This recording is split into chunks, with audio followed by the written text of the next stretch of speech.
And we're back. All right, this is Zombiepalooza Radio Live, Part 2, 9/24/2016.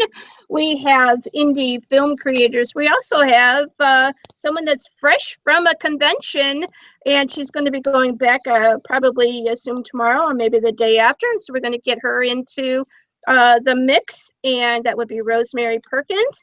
And right now, currently, we have with us Doug Kaufman. He is indie film creative. He's an actor and also a producer and a screenplay writer, the whole bit. He does the whole 9 yards.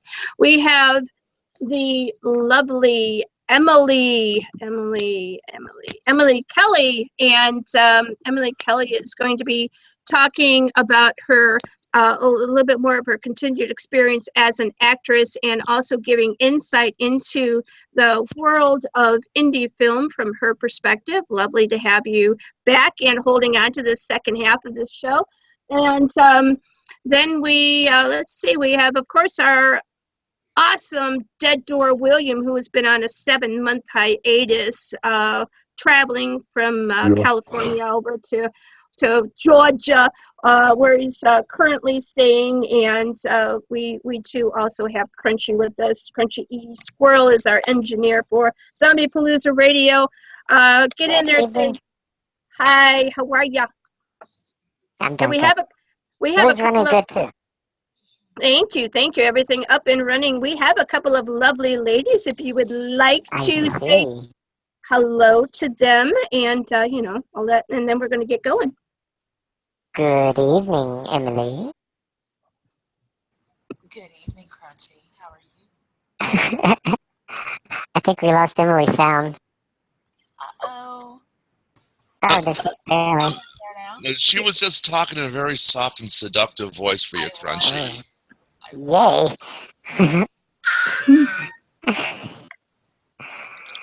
Good evening, Rosemary. Good evening. Welcome to the show. Thank you. All right, so Rosemary, I'd like to get you on first because we've had some of the other guests on before you. So if you are not currently having conversation, please mute your mic. Mr. Angry Birds over there. Thank you very much. Click that thing. Thank you very much, Rosemary. Lovely to have you on Zombiepalooza Radio. Very excited. Oh, and you have... It's my husband, Lance. He is hi. Hello. Co-founder of our company, Dark River Productions, and he was working the convention too today that we were involved in. It was called Immortal Con. It's basically a convention for breast cancer and other female cancers to raise money for research and anime contests and stuff. It was a long day, but I think it went well. All right, I'm looking for your information. Did you send me a email back with your information about what you do? Yes. Okay, I'm looking. I got it. All right, so I'm gonna. I got it.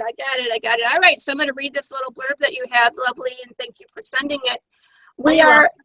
Okay, she says, we are a production company with over 45 years of experience combined. We make props, puppets, costuming, set design, creatures, and special effects makeup, horror, fantasy, and sci-fi. We also have our own characters that we do at conventions like Chiller, Macabre Fair, Film Festival, Eternal Con, WinterCon, and Icon, which we have done for the past 20 years, just to name a few. Also have made sets for these conventions. Awesome. We have done a lot of work on indie films. The latest one was called Sin Reapers with Kevin Fort and Matt Fort, Ruins of Forte. Forte. Right, so Kevin Forte and Matt Forte. The piece Ruins of Ruins of Bellistrigo by Keith McMahon.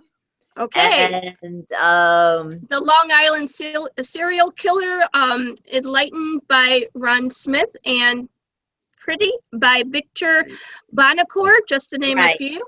Yep. We have, so you are now currently located in West Hempstead, New York, and you can reach us through the Facebook page, Dark River Productions, and click on the call button. Awesome! Wow. And, I told him to bring me some, amazing people, and he obviously did do that.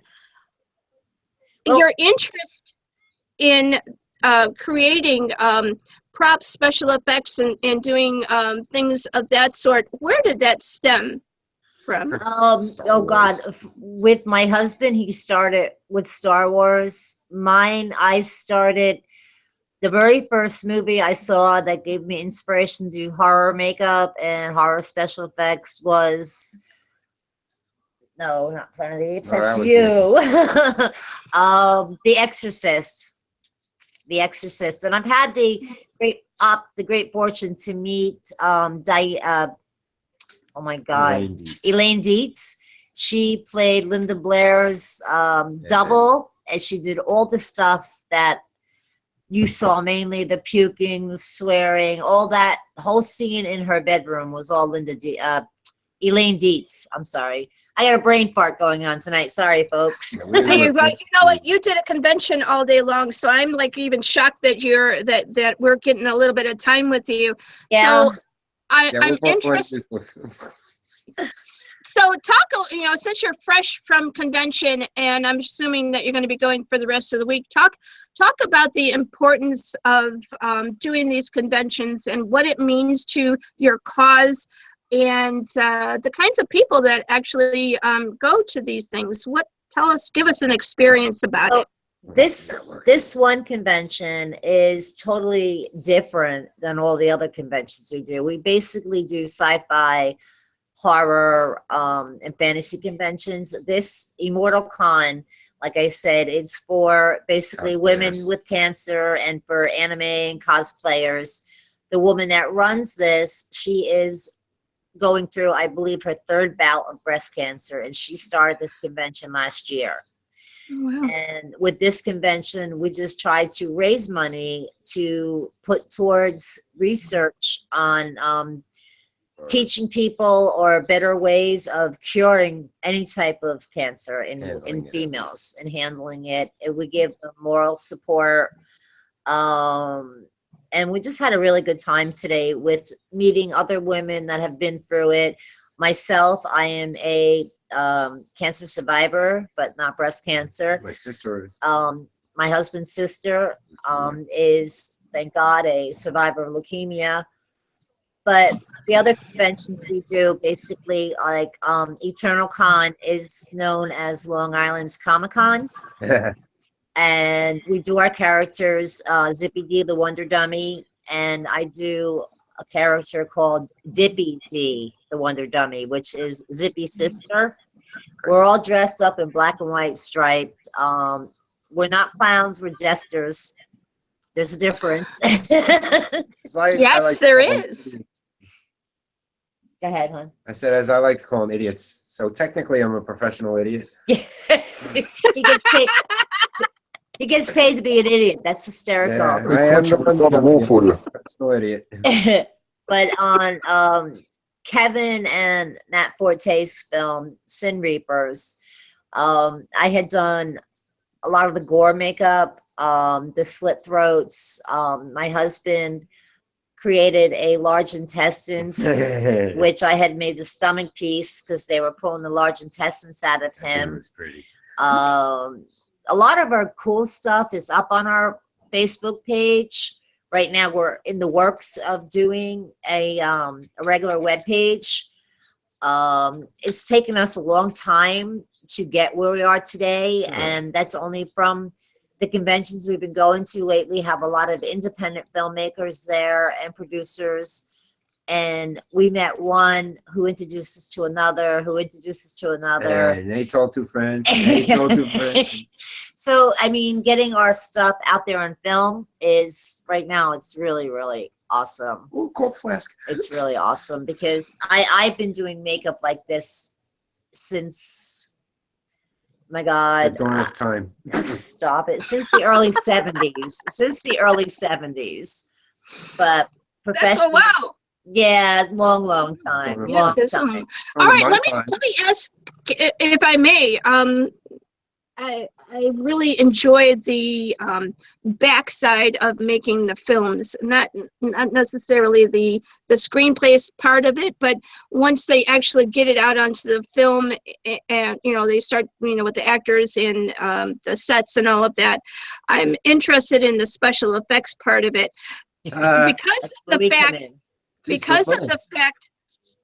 because of the fact that you have had such an extensive amount of time in special effects. I know that there have been a lot of techniques that have remained the same, but there are some that are made a lot easier through some of the technology that has come up in special effects, and especially doing the what you would call the what the heck was the word? I used it earlier today. The not the CGI stuff, but the physical effects. Practical. Yeah. Thank you, DD. Practical effects. Yeah. So can you talk? My favorite. Give us some insight about how it has changed and what has actually remained the same. As far as doing practical effects, I like those better because it's all hands-on and you get to know what the producer and director and even the writer really what they're looking for. So like my husband and I will make the pieces, and if they like what they see, we show them how they go and how they work. But today they use a lot of CGI. They use a lot of, I'm still very old school. Like I don't sculpt a piece to I like just doing it like right there and then, which is bad second cuts.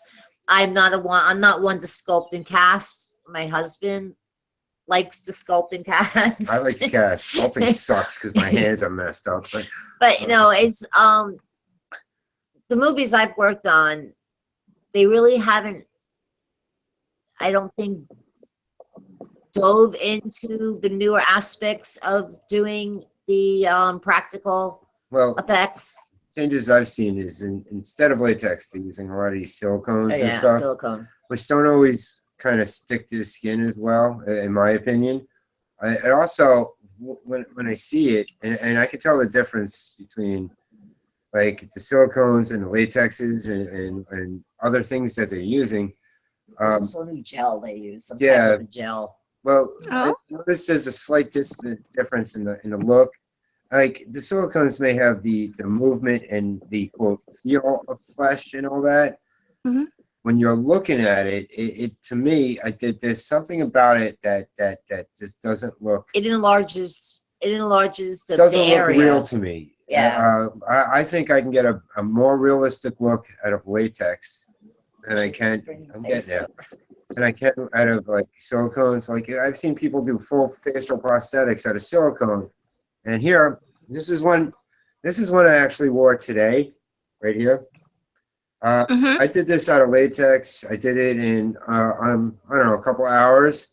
Painted it up, threw it on my face. Nobody, even my own friends, no idea it was me. The thing moved with me when it heated up a little bit. See, with this is only, it's not even an eighth of an inch thick. Yeah. When you do silicone, you're looking at anywhere from about a half of an inch to an inch thick on silicone. Yeah, all these guys, whatever, they're all big on actually adhering it to faces and all that. Me personally, I work off of straps and whatever. It's quick change. Especially at a convention, because at a convention you're hot, you're sweaty, everything just starts to slide off. When you're doing film, I can see applying it to the person because you're on film. If you need to touch it up and reapply it, well, you got the time to do that. When you're walking around in a crowd live, you don't. So my favorite thing to do is throw a strap on it. You can usually hide the strap really easy. And even if you're doing film, if you throw that strap on there and then tack it down where you need it, less likely that you have to do more work later to keep it working right for the film shoot. And let's say the actor needs to take a break to eat or whatever have you, you can easily pop it off and then back on and have it look almost exactly the same as you did earlier. Yeah, So, I've had some people I've had some people on from The Walking Dead that are the zombies, and so they're dealing with the facial appliances and all that. And one of the things that they had the most difficult time doing was eating, because of the contacts they were in, because they couldn't tell the color of certain particular kinds of things, which could lead to some amusement in eating something you really didn't want the combination of. But the other part of it is that a lot of it does not really move with the facial features in through here, and so it causes a lot of difficulty. And then, as you were saying earlier, the sweat and everything else that goes along with this, because it's not, they make it as close to your face as they possibly can, but it's still that extra layer.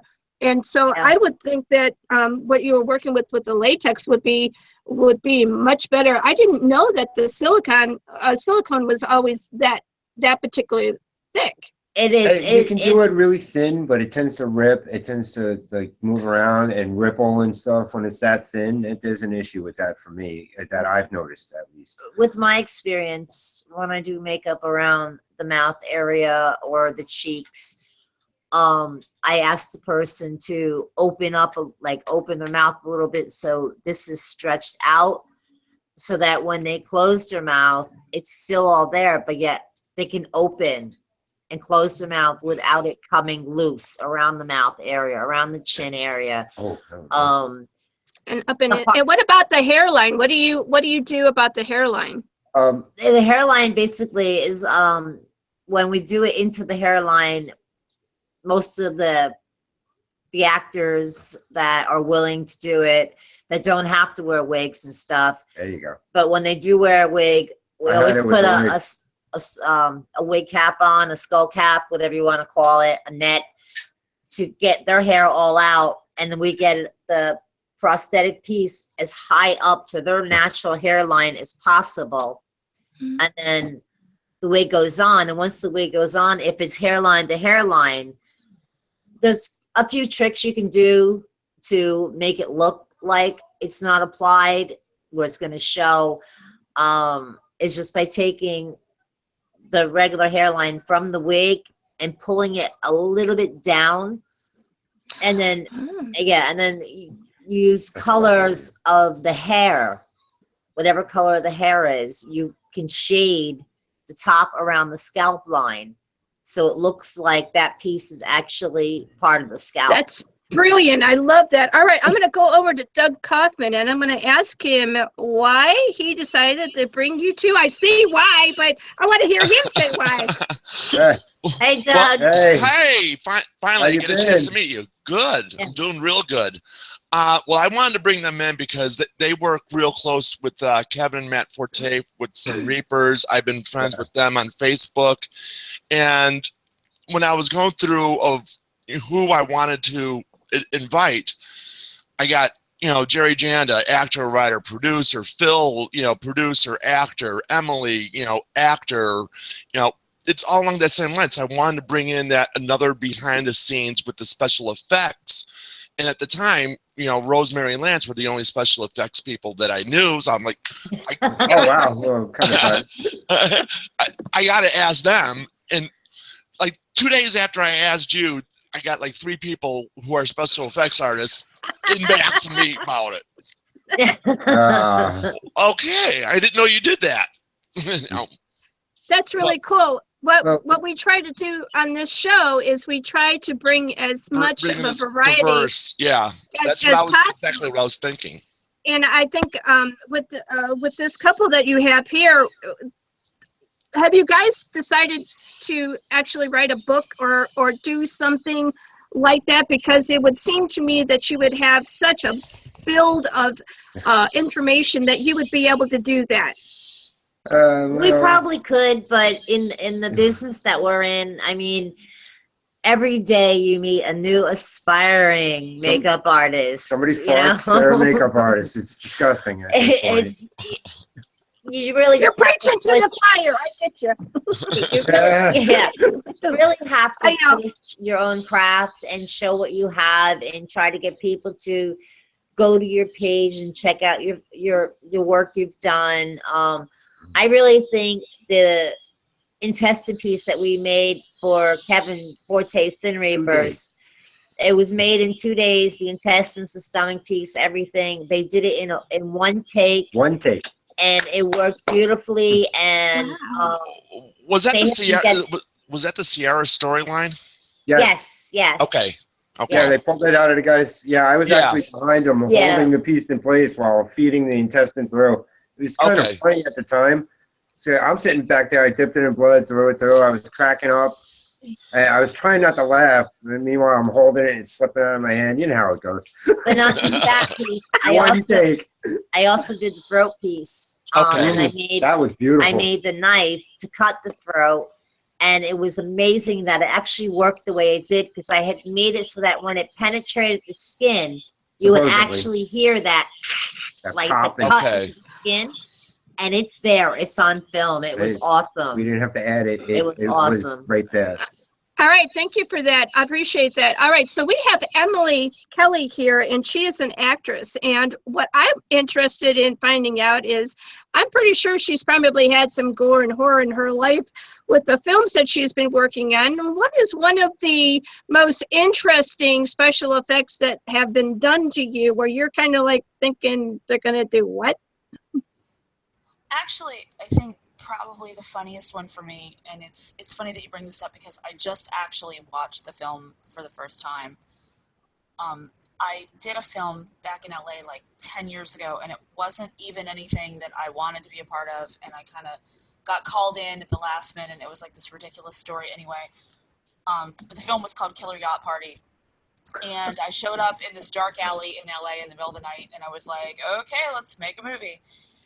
And I got there, and they threw the script in my hand, and they were like, okay, you're going to die, but we haven't really sussed out how yet. So what we're going to do is you're going to scream real loud, and then we're going to cut to you just in this redonkulous pool of blood in the alleyway. And then, later we'll figure out how you die. And I'm like, still pretty new to everything. And I'm like, okay, this seems legit. So I come out into the alley, I go down, I'm doing my thing, and I turn around and I scream really loud, and everybody's thrilled, and I die. And you cut away, and the next thing I know, these makeup people run in, and they're covering me, they're dousing me with all this disgusting red nastiness, and I'm laying in this dark alley, and I'm like, this is so great, this is what I've spent my whole life waiting for, and they're covering me in all this crap, and I'm like, take my picture, because this is the crowning moment right now in the horror goddess's life, and I'm laying there, they're covering me with this ridiculousness, and I was like, I'm just going to have the most epic death ever, I just don't know what it's going to be. And I kid you not, for 10 years I didn't watch this movie. Like, it just kind of faded in the background. I didn't think about it again. It wasn't even like something that crossed my mind. And not too long, like a couple years ago, I found it at a Comic-Con, and I bought a copy, and I left it and didn't do anything with it. And just a couple weeks ago, I was like, I should probably go and at least see if there's anything I can use on my reel for this movie. And hey, P.S., let's find out how I die. So I watched this movie, and I kid you not, all it is I turn around, I scream really loud, scary face, and then it's over. And I was like, Oh, They didn't even use the blood part, right? you covered me with all that crap. And I was like, take my picture. And it was like before Facebook, so I didn't even get like a sweet social media shot out of it or anything. no. Like, they're doing all this Ah, to me, and I like was washing it out for days. what? And then there was nothing. Nothing. The Okay, easiest, if you ever get blood thrown on you again, the easiest thing is just go in the shower and use cream rinse. Cream rinse takes the blood out of everything. Uh-huh. Yes, it does. I had hair clear down to like my waist, and I got Oh, Yeah. not fun, not fun. it was like a shot out of Psycho. Like, I'm just watching it roll off Yeah. of me. Wow. And, like the part of me that's always wanted to do horror movies was like, this is what it's about. I'm Wow, that and was now They never it was asked so you. funny. They never asked you if you were allergic to it or anything like that. Oh no! You know what? The way that I ended up there, it was literally like midnight by the time I ended up there, and they had shot 2 other women in the exact same scene, and the women were both so bad that they were like, "Please, somebody on this crew get someone on the phone that can come down and act this scene." And so it was like midnight. Everybody was already on like golden time and just wanted to go home. And I Yeah. could feel them holding their breath as I'm walking down the alley and I'm doing this scene. And the minute I let out the scream and turned around and the scene was over, everybody like collectively exhaled and applauded, and we went home. And it was like nobody cared whether I was averse to anything because all they wanted was just to go home. And I was like, I guess this is how film works. And that was really the first thing that I ever did. But it was so funny because I waited for so long after being covered in this ridiculous amount of crap. How am I going to die? It's going to be so amazing. No. Nothing. Yeah. Nobody cares. No love. Just dead. Yeah. Good and dead. Well, how do you follow up with that? Let's see. I'm done. I'm gonna go over to Dead Door and see if he can pick that up. Have you played a dead character before, Dead Door? Just kind of Played a curious. live character. Yeah, Dead Door's played live characters. What is that for you to play a live character, Dead Door? Interesting. Had to think back 40, 50 some years of what living was. I actually have a question for Rosemary. Rosemary. Oh, yes. When y'all get a project, do y'all talk to the actors and do a test? Make a Yes. test and Yes. Like I said, I'm so old school that I would much rather, like, if I look at you and you tell me that you need a big gash on your cheek, that's it. Your face has become my canvas. I start applying the latex, but first, before I even do that, I do a skin test. I take the latex, spirit gum, and what's it? Prozate is the other one that you use to seal, and I put a little bit right here on their arm. And if it doesn't rash up or turn red within like the first 10 seconds it's on, it doesn't get itchy for them, then I know it's okay to use it. There's a bunch of different types of bloods out there. You can even make your own blood. But when I'm using a theatrical blood, I will also put that on their skin and test it. Because some people do have, allergic reactions to the oddest things. But and most of the makeup I use is all hyperallergenic, so I just don't, except for the latex and the spirit gum and, the basic stuff that holds it all together. But everything else is all fragrance-free, Now, if you run into a problem where your actor is allergic to it, what do you use? Oh yeah. I have had that problem where I had one person that was allergic to latex, and most of my pieces are made of latex. So what I ended up doing was I, believe it or not, I took tissue paper and I glued the tissue paper to the back of the prosthetic piece.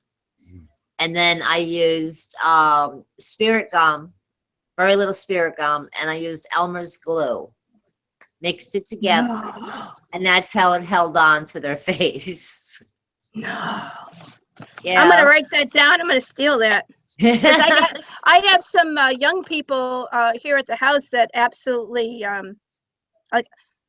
love to do special effects, and my little daughter Lee has been interested in special effects makeup since she was like 6, and she's going to be 12 pretty soon if she lives that long. And oh man, she's very unique when it comes to that. But she every once in a while will come up with something that she's skin allergic to, and I'm always looking for different kinds of things to be able to have as a workaround.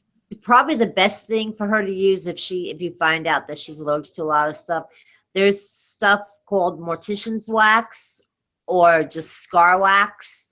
Mm-hmm. And it comes in little containers, probably about that big. It's a little jar, and it's almost looks like honey, but it's thicker.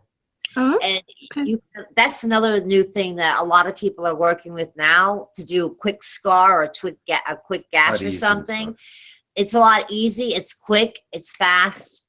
And that's what I first started working with before I started using latex. I was using mortician's wax. Yeah. Today I had to wear ears and I kind of forgot my spirit gum, so I had a little bit of crazy glue.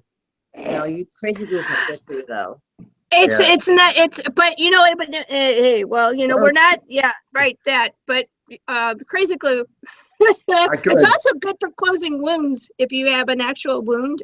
Yes. Put it in there. Yep. And do that, but just can't use. But putting it on, No. can't use a lot because you could have a really bad reaction to that. Oh yeah. But you know, one of the things that I really enjoy about bringing special effects people on is the different kinds of ways that they have for workarounds, because sometimes stuff that you would think would automatically work, or you know, that you use all the time, you know, because it's ease of use, you either run out of it, or something happens to it, or you find yourself not able to use everything that you're used to using. So have you ever run into a situation where you got yourself caught flat-foot and you had to still figure it out? Yeah, couple of times. I've run out of blood that I had with me, so it was okay. Do you have any Caro syrup? Do you have red food dye and blue food dye? And they're like, well, I think we have some type of syrup. I said, there's got to be Caro syrup, and it's got to be the clear, which usually comes clear or yellow. And ironically, 95% of the households that I've done indie films in have Caro syrup. So, and most women has food coloring, you know, for dyeing eggs, doing cakes or whatever. And I just take the Caro syrup, and it's to a normal sized bottle, probably a little bit smaller than the water bottle. You would do like 6 drops of red and 2 drops of blue. Shake it up real good, and there you've got your blood. The only problem with that is if it's someone's doing it as like a home project or whatever, or even in a film, if it's warm out, it will attract bees. Let's talk about temperature when it comes to special effects. I had a group of people that did that had done the show called Face Off, and this was about 2 years ago. And one of the things that they found of difficulty, especially with the lights and everything else that they were having to work under, was the fact that some of this stuff just wasn't holding the way it was supposed to. And they thought maybe it was, and they thought maybe inferiority of the product, but actually what it was really intense heat. So talk a little bit about some of the experiences where you've had intense either heat or cold that you've had to deal with. I know all about that. Intense heat is, you can work around it, but when you're on a set or you're on location, it's constant cleaning up melted makeup. It's constant trying to dry the skin underneath the prosthetic and applying more of an adhesive, be it latex, spirit gum, any type of stuff.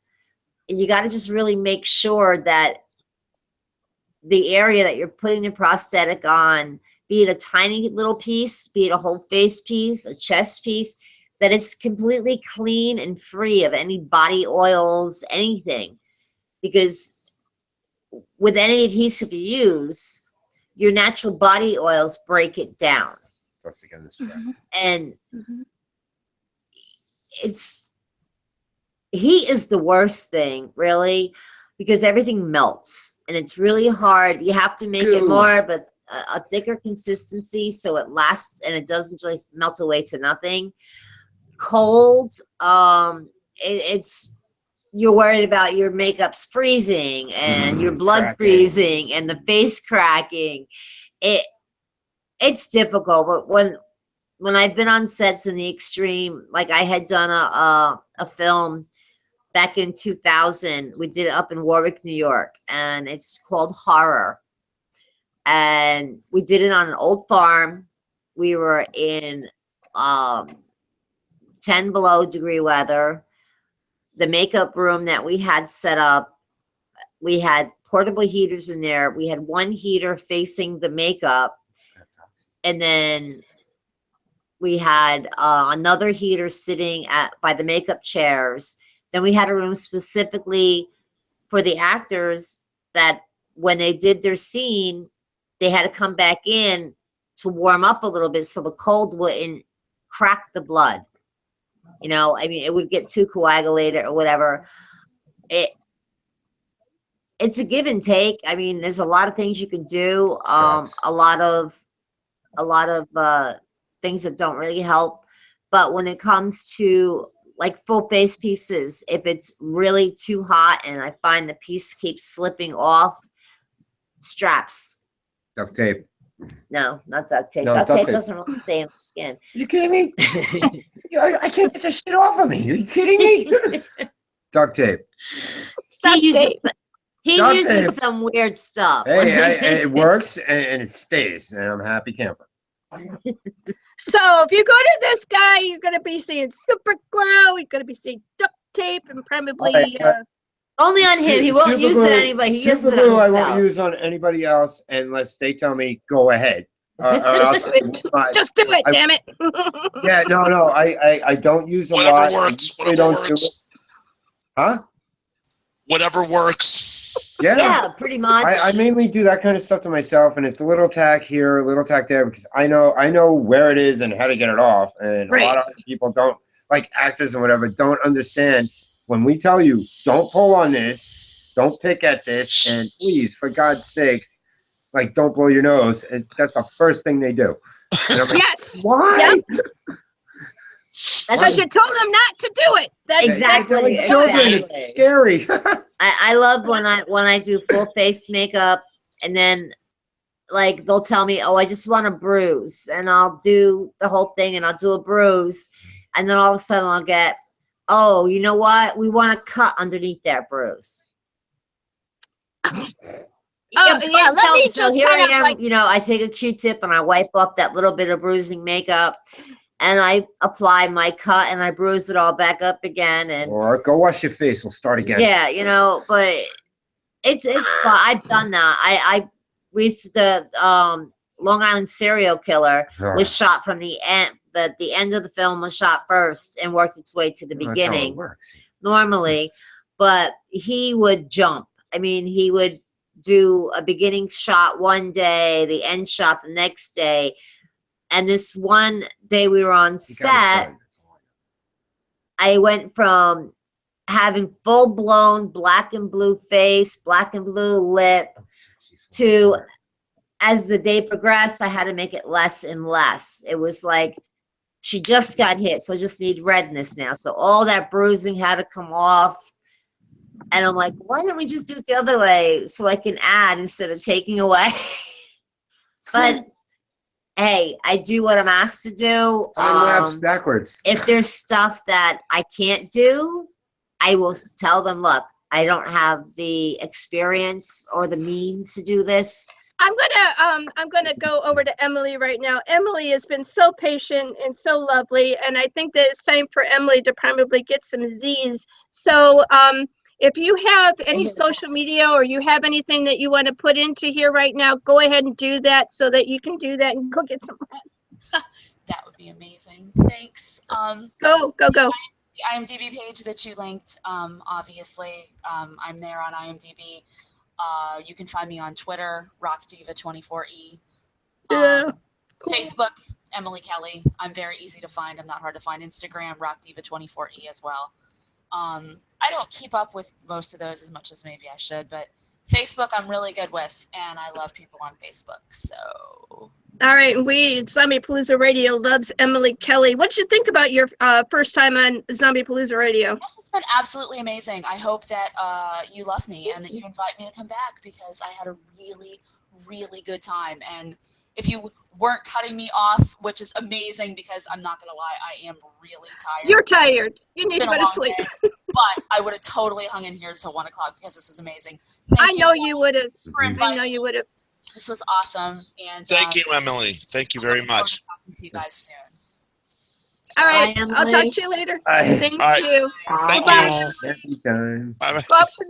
Go up to the top and look for the red thing. And there she goes. What a lovely lady. You truly have She was an awesome. interesting group of people around you, Doug. So we're going to go.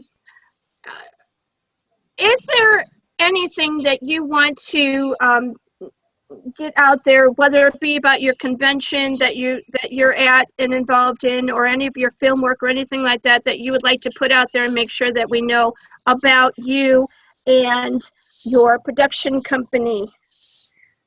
Well, we are Dark River Productions. We are located, like you said before, in West Hempstead, New York, on Long Island. We're very, very reasonable when it comes to working on indie films. I don't mind doing indie films even without pay, as long as you're providing my gas money or whatever, because I do it for the love of the art. My husband the same way. We're very easy people to work with and to get results from. It's just, Give me time, I'll figure it out. yeah. All right. But you can find us on Facebook on Dark River Productions. Then look at and see what we do. We also have another page called The Freakatorium, which was our haunted house we had many years ago. And that's where we actually met. We met working in a haunted house You need together. effects on a low budget, you talk to my behind. Awesome. I What do you- love indie people. What's your saying about foam, honey? Oh yeah, by the way, you can do anything with foam. Oh. That's my husband's slogan. You Yeah, do anything with foam. Yeah, basically, I carve it, I shape it, I grind it, I eat it, I snort it, whatever. It's foam. You glue it together, you slap it on it, you coat it over with latex, throw it at a face, strap it on somebody, fight with it. I don't care. It's foam. It all works. That's awesome. I love it. We need to get a foam company that can do some sponsorship for our show. There you Right. go. I work mainly in kitchen type foam, like open cell, but that L200 stuff is looking kind of pretty. I got to take a look into that a little more. We're going to use you as the spokesperson for the. There you go, right? Yes, What is absolutely. Why not? latex? You can do anything Stop with it. foam. Stop it. Have you worked with foam latex? I have to live with them. Oh, You guys have to deal with them for this. I deal with this all the time. Whatever. We're all laughing too hard.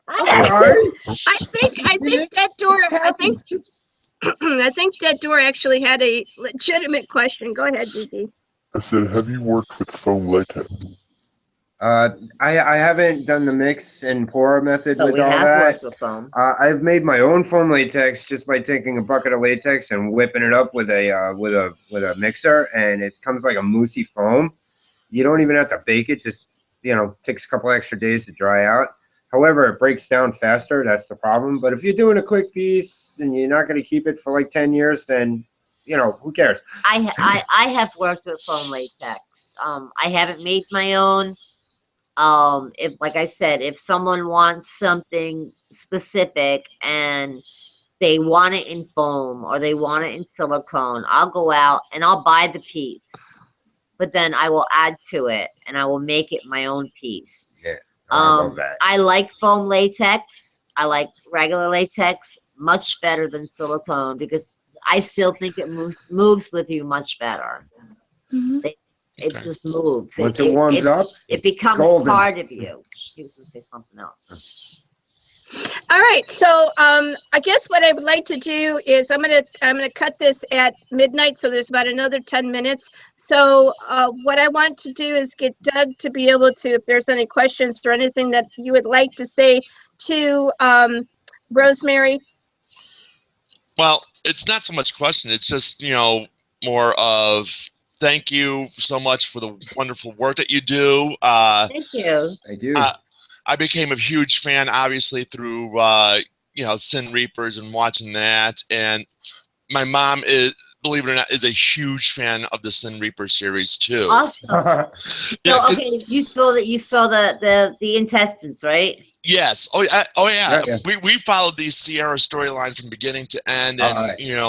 we were like, all right, when's the next episode coming? And my mom sometimes has a forgetful memory, so especially when especially when it was almost a month in between episodes. Yeah. When the premiere for the third part for Sierra came out, we binge watched them, all three of them. That way, we got the full effect. And Yeah. We have to watch them all together because I was down in Florida and I he was up here home. I was Technically down useless. taking care of my mother. So I had said when I get home, we will watch the whole series together. Yeah, it was brilliant. I love it. I love it. Very cool. Very cool. Very cool. You've got some really good people that you're around, and networking is really what this show is about. It is also one of the ways to be able to get across, what you're doing, but also to talk with people who just absolutely love doing indie film work. And so I've been very blessed to have a really wonderful show tonight, and a lot of people with very personal experiences, and some very touching, and others just really fall out hysterical. So I'm appreciating that very much.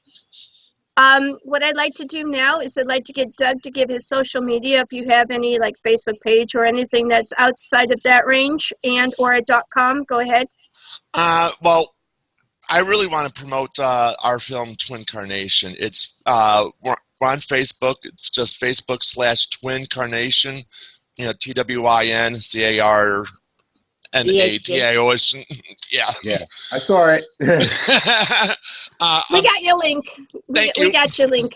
Thank you. I'm also angrydemonproductions.com. The site doesn't look exactly where I want to look right now, but I'm in the middle of revamping it and, giving it like a full review section of other indie films, promo pics, you name it. If it's indie related, we'll have it up eventually. Very cool, very cool. Dead Door, I want you to have the last word. Go ahead. I have to find the mute button first.